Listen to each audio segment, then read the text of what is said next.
Hi everyone, welcome to my channel Play Together, Learn Together. In today's video I'm going to share with you some books for my wild animals topic. If you haven't already, don't forget to click on the notification bell and to subscribe to my channel. You can also follow me on Instagram, Play Together, Learn Together. I'm Laureen, a mum to two children, a girl aged 5 and a boy aged 2. I also have over 20 years experience as a teacher, mostly in early years.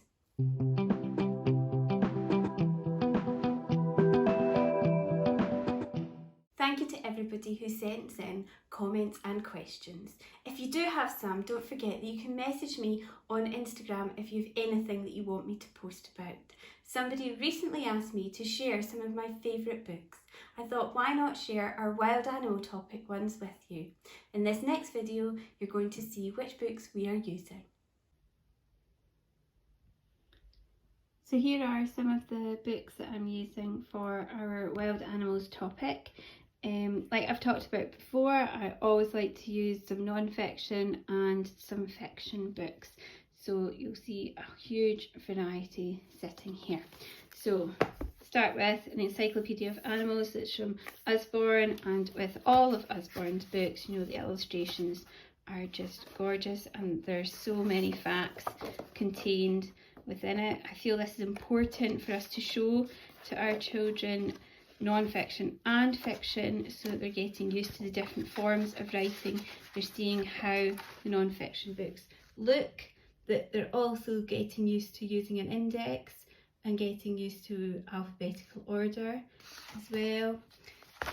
So that book is brilliant for that and contains so much information. This book I recently discovered, so it's a DK book and it's life cycles, everything from start to finish. So it doesn't just talk about animals' life cycles, it talks about the universe, it talks about you know, how we started with Pangea and then moved on to the different continents.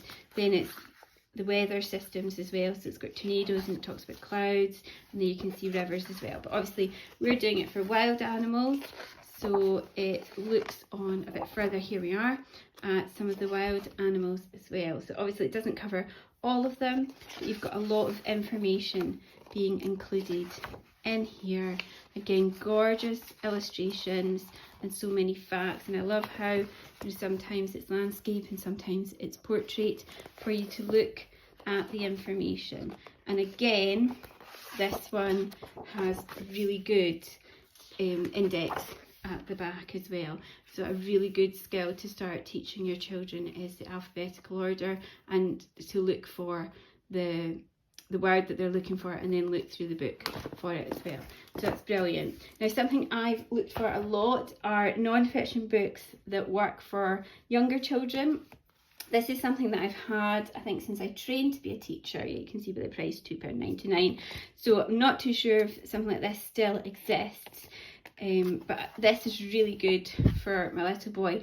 So it's not obviously giving a lot of information, but it's a bit more kind of non-fiction looking compared to some of the storybooks that he gets. So this is just a nice hardback book for him about all the different animals, and he loves this book and finding the things that it's asking for there. So that's a lovely book, and it did have other titles available, but again, this book's probably 20 years old, so not too sure if you can still find it. So I'll stick with the non-fiction books just now. I've got an atlas in here because something that we're going to be doing is looking at the different animals and whereabouts in the world that they come from. So I thought it'd be great to use an atlas because obviously the atlas shows us on some of the pictures where the animals are from. So that's really good and brilliant for your children to get used to how the world looks, getting used to diversity and the changes in animals. And again, this is something that this book I discovered in my garage. This one is, I think about 20 years old as well. Then my other non-fiction book is this one here, The Big Book of, I think are becoming very, very popular. There's lots of different ones. There's blooms, there's the sea, and bugs, I think, are the ones that exist just now.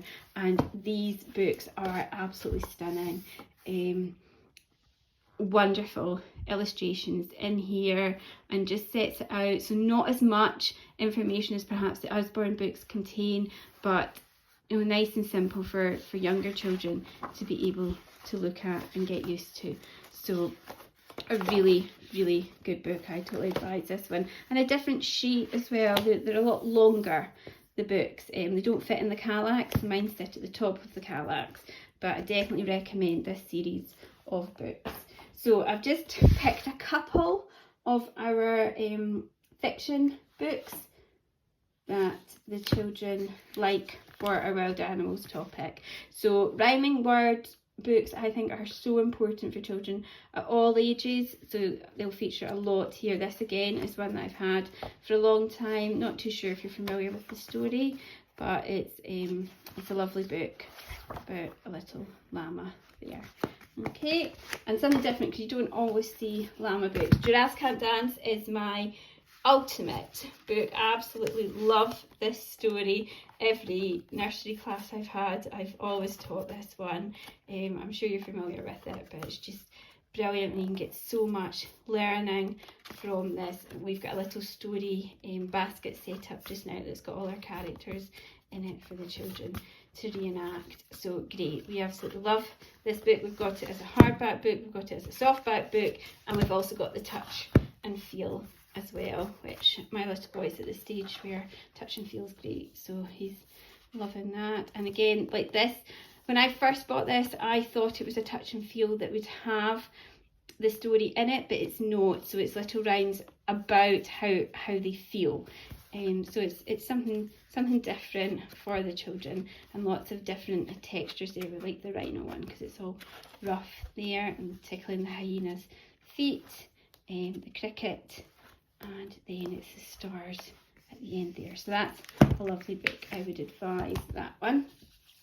Julia Donaldson, popular, and again rhyming words here, so brilliant. Night Monkey and Day Monkey, love this story as well, and gorgeous illustrations in it.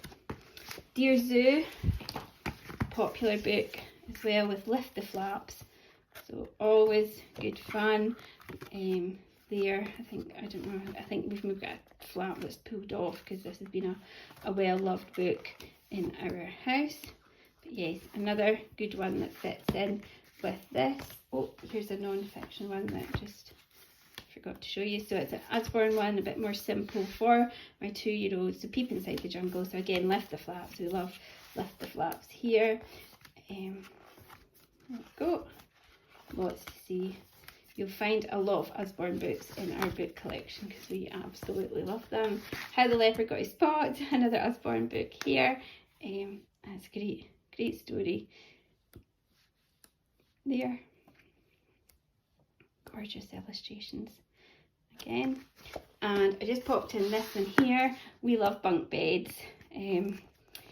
My 2-year-old is going to be moving into his own bed soon, although we're not going to have bunk beds, but I just thought kind of fits in with what we're doing. We've got loads of the Elmer books, which we absolutely love, but I just thought this was something different that had elephants in it. And it's like a lovely story about the siblings that then go and share a bunk bed together. So it's nice. We end up sleeping in the bed together. I hope you've enjoyed the video and have inspired you with some new books which you'd like to try with your child. Don't forget to click on the notification bell to subscribe to my channel and to follow me on Instagram. Play together, learn together. Have fun learning at home with your child.